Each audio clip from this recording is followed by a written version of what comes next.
Okay, I'm going to spend some time going over some example problems for the FE exam. This is on sections of water purification and treatment, and also the typical environmental engineering questions that you might encounter on the FE exam. So I've got a series of, I believe 10 or 12 problems that I'll go through here, and probably in 2 videos that I'll post. And I don't know, the best thing to do, I would say, is to try and solve these on your own. I've got the solutions that are right here to go over the approach in the interest of time. But as the best preparation, get a lot of sleep, review the materials, understand all the equations that are provided inside of your FE exam manual that will be given to you during the exam, and then just practice. That would be for all the subjects. So we'll start with this problem set number 1. So we have a gas chlorination system for a water treatment plant feeds 40 pounds of chlorine per day into a daily water flow of 15 million gallons per day. And what's the demand in milligrams per liter? So this is mainly just a units conversion problem. So we have 40 pounds per day is provided. We have to, and we know what the flow rate is of the water, so we add this chlorine to disinfect. We have to convert pounds to kilograms, kilograms to milligrams per liter, and gallons to liters is provided there. And so we get a residual that's inside inside there. What we're adding to is 0.3 milligrams per liter is what we add based upon this 40 pounds of chlorine per day into that flow. And the demand is 0.2 milligrams per liter. And I'm just rounding some values on here. So we just subtract the two. So the demand minus, how much you add minus the demand is going to be the residual. So that's about 0.1 milligrams per liter. And so I didn't solve this with the correct significant digits on here, so we'd have to, it looks like we have 2 choices that are here, so we need to solve this a little more, let's say, precision.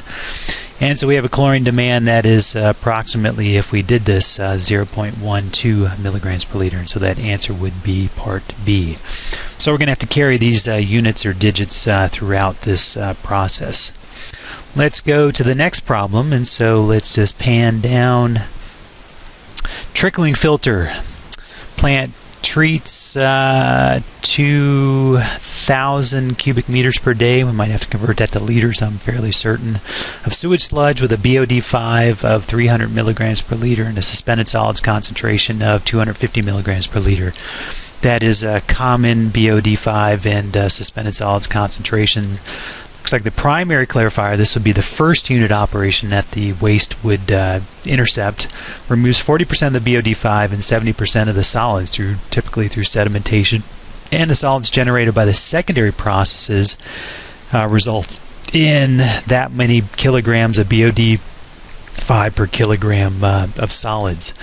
And so we need to estimate what the total solids production is for this system. And so we can do this looking at the primary removal. So we have 30% of 30% of the solids is removed in that one. That means that 70%, well, it removes 70% of the influent solids. So that means 30% remains of this 250 milligrams per liter, and we would get 75 milligrams per liter. Okay, the production in a secondary process. So we're looking at solids again. We have secondary process. We have the solids is typically generated from the BOD5 that's remaining in this process. So we have from the primary, we have 60% remains. So 60% times 300 milligrams per liter. That's what's going to be remained in the secondary process. And so we have 90 milligrams per liter is the amount of solids that are going to remain based upon this removal, or this solids concentration of 0.5 kilograms per kilograms BOD5.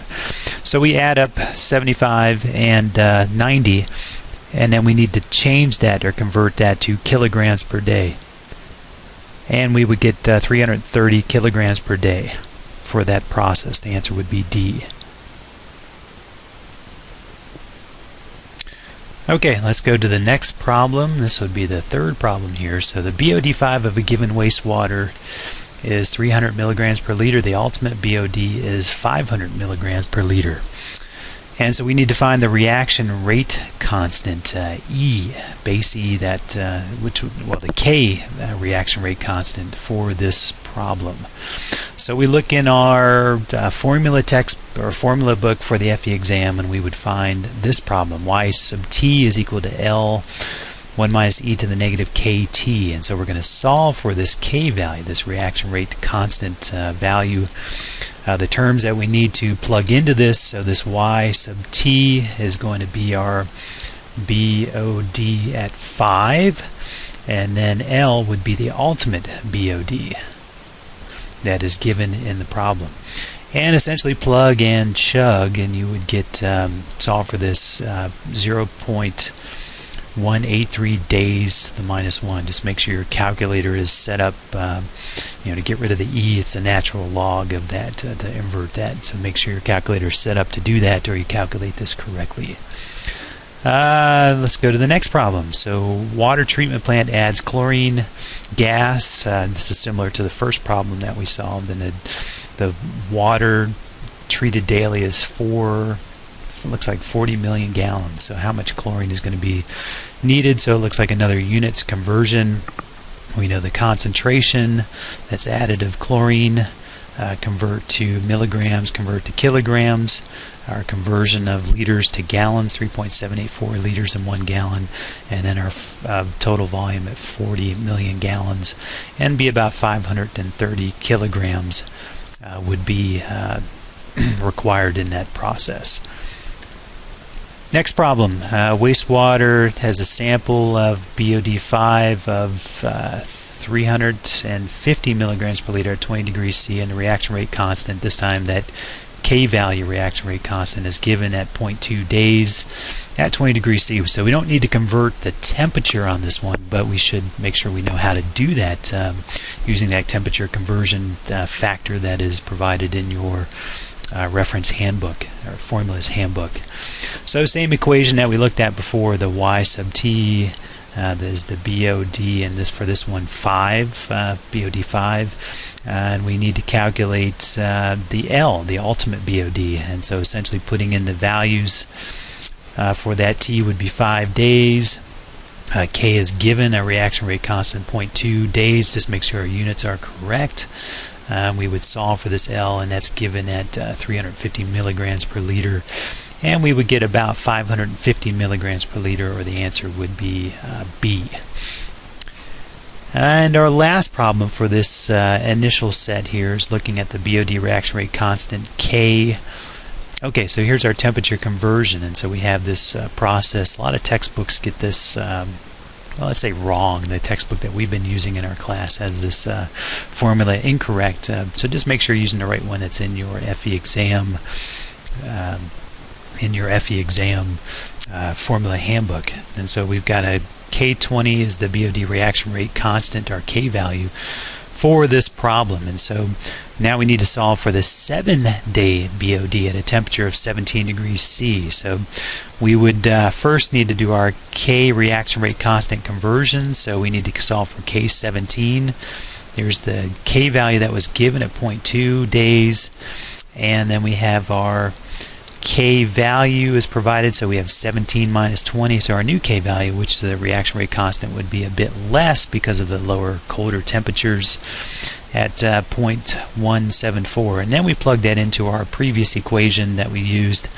Make sure that we add 7 days instead of 5 days, and so we have our ultimate BOD that doesn't change, is given from the previous problem at 553.7 milligrams per liter, and we solve that, and we should get a BOD 7 for 17 degrees C at 390 milligrams per liter, or the answer would be C on this one.